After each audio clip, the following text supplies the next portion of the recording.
एक जंगल में एक कौवा रहता था जिसका नाम टिंकू था। उसकी एक दोस्त थी जो एक चिड़िया थी। वह उसको ही याद कर रहा था। वह जंगल में बहुत तेज तेज गाना गा रहा था।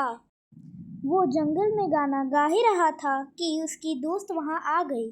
तभी वहां उसकी दोस्त पहुंची। कोई भैया, ओ कोई भैया, कोई भैया, क्या बात है? आज बहुत दुख भरे गाने गा रहे हो? कुछ नहीं, बस तुम्हारी भाभी की याद आ रही थी। अगर आज वह जिंदा होती तो कितना मजा आता। अरे भैया, दिल क्यों छोटा कर रहे हो? अभी तो बहुत जिंदगी पड़ी हुई है, शायद आपका दिल कोई कोई पे आ जाए। अच्छा कोई भैया, ये सब छोड़ो। कल मैं नानी के घर जा रही हूँ। आपको भी वहाँ चलना पड़ेगा क्योंकि मैं अकेले नहीं जाऊँगी, मैं वहाँ बोर हो जाऊँगी।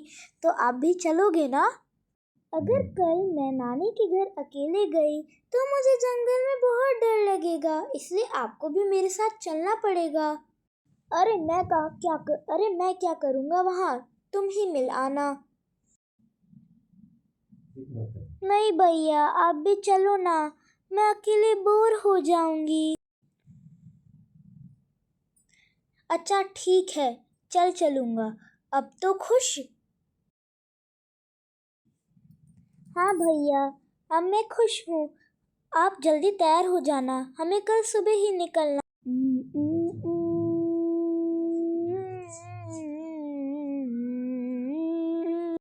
अगली सुबह पिंकी चिड़िया चलकर अपने दोस्त के पास आई और कही, भैया भैया, आप तैयार नहीं हुए? हमें निकलना है नानी के घर के लिए। कौवा बोला, अरे मैं तो कब से तैयार ही बैठा हूँ, चलो ना। वह दोनों बात करते करते और चल चलकर नानी के घर के आधे रास्ते में ही थे और वह बस पहुंचने ही वाले थे। उन दोनों को खुशी थी कि वह जा रहे हैं और वह पहुंच गए। अरे माँ जी, मैं आ गई क्योंकि मेरी स्कूल की गर्मियाँ की छुट्टी पड़ी है, इसलिए मैं यहाँ आई।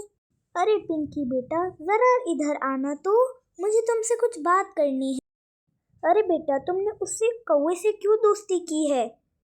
अरे माँ जी, आप मेरे दोस्त के पीछे क्यों पड़ी हैं? चलिए ना अंदर चलते हैं, वहाँ बात करेंगे। प्रणाम नानी जी। हाँ, प्रणाम प्रणाम। चलो अंदर चल के बात करते हैं। वहाँ पर सही रहेगा, बाहर क्या खड़े हो? चलो अब अंदर भी चलें।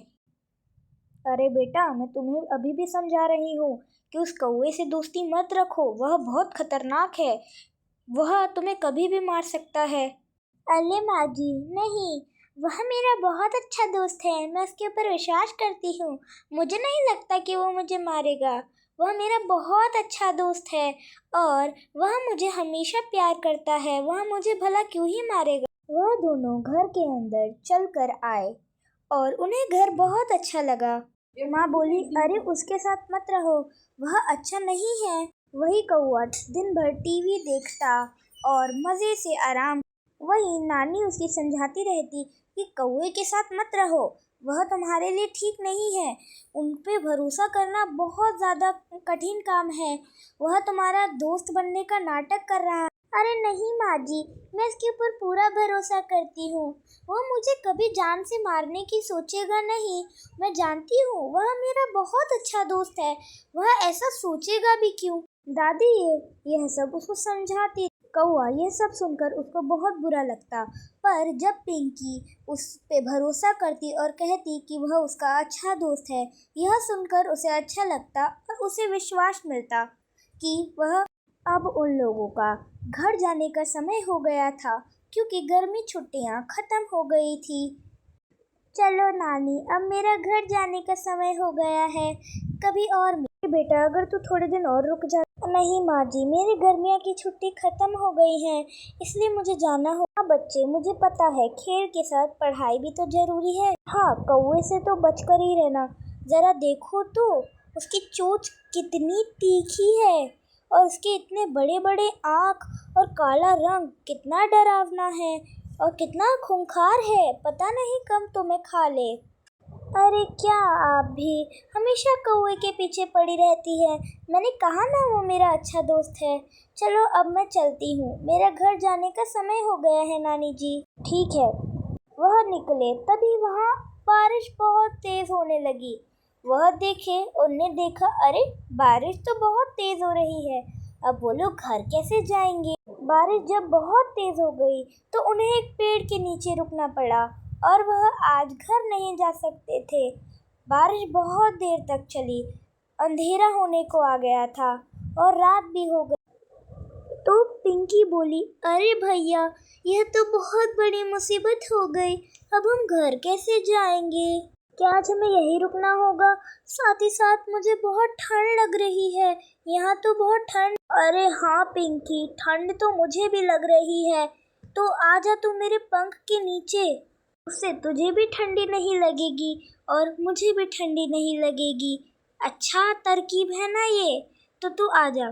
पिंकी उसके विंग्स में आ गई। पिंकी को अब ठंड नहीं लग रही थी और वहाँ उसको बहुत अच्छा लग रहा था, इसलिए वह सो गई। बहुत अच्छी नींद आ रही थी उसको।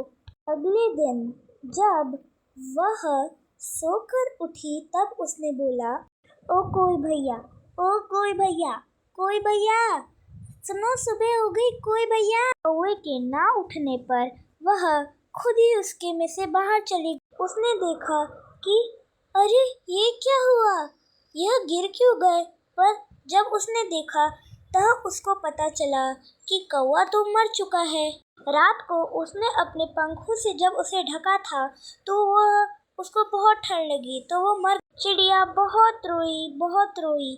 उसको बहुत बुरा लगा कि उसने अपनी जान पर खेलकर उसे बचाया और उसने अपनी नानी को भी गलत साबित करा।